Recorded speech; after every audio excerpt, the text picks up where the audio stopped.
He is a 50-year-old male patient. As I said you, he has come with cervical PIVD with left radicular pain. Here are these MRIs. This is bottom upper axial cuts and these are sagittal cuts. If you look at here, at C3, C4, there is a mid-central disc protrusion intending on the thecal sac, and if you go down somewhere around C4, C5, you can look at the same, and then at C5, C6, you can see even the foramen is being narrowed, because of which he is complaining left side upper limb symptoms. So now, after medications and conservative management for 6 to 8 weeks, patient symptoms are not reduced, so we are going to do a cervical epidural neuroplasty for this patient. This is also a non-surgical procedure, is a non-invasive procedure we are going to do under fluoroscopy inside the theatre. You can join me in the theatre. Myself, I am Dr. Ramesh Gajula. I am endoscopic spine, orthopedic and pain physician. With me, I have Dr. 𝗦𝗣𝗜𝗡𝗘, senior pain physician, and we have a fellow, Dr. 𝗣𝗑𝗡𝗘, with me, and my teammates. So, before going ahead with the procedure, I am trying to scrub the area with betadine. Under the guidance of fluoroscopy, we are going to do this procedure.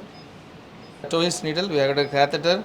This is LOR syringe, and this is a 1% lidocaine. 4 cc we have taken. This is 𝗖𝗘𝗡𝗘𝗣 dye. We are going to inject this to find out the epidural space. 0.25% bupivacaine with a hynidase. It is not hyaluronic acid, it is hyaluronidase. This is a 18 gauge Tohi needle. We are going to do a contralateral oblique approach.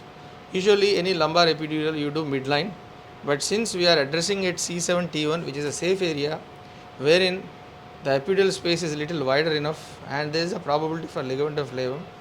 But if you go to higher end, we are not sure whether the flavum is existing or very thin and the space is quite less.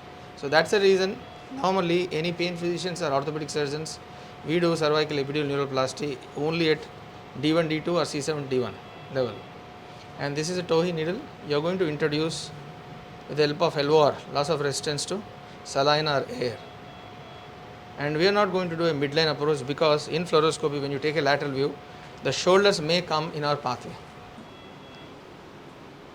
Yeah, shoot beta.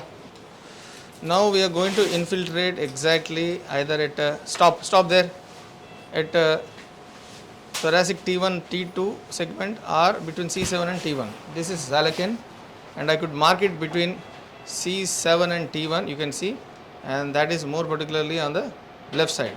Since the patient has got left side symptoms, so I am going to infiltrate that particular area where the Tohi's needle is going to enter. Shoot please. Now you can make out here. This is the first rib which is articulating with the D1, and this is C7 vertebrae. This is D1. I am going into the space of C7 and D1, and this is the spinous process. Exactly on the left side, I am going to land over the lamina, the superior border of the lamina. So before that, I am going to infiltrate local anesthesia. చిన్న injection అండి, ఇంకా ఇది ఒక్కటే నొప్పి ఉంటుంది మీకు, తర్వాత ఇంకేం ఉండదు. Fine, you are okay.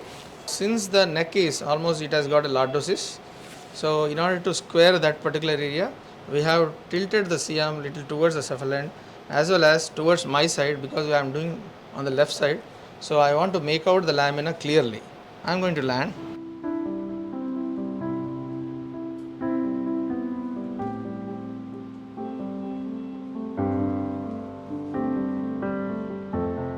So almost I am going to come end on.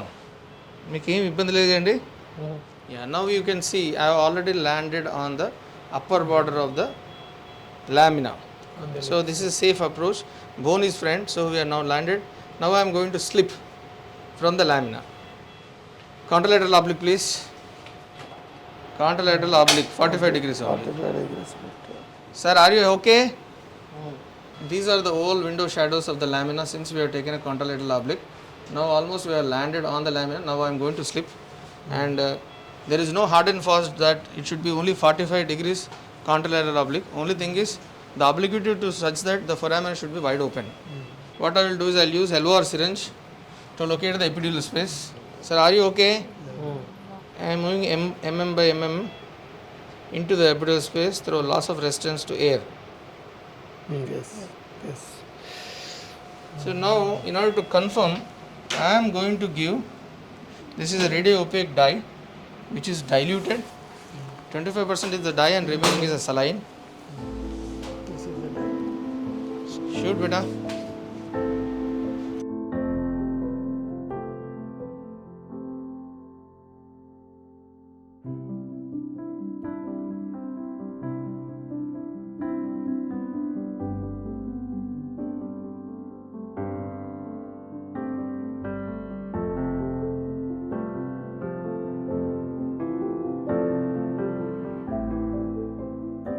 Since his pathology is on the left side, we put the needle in the epidural space on the left side.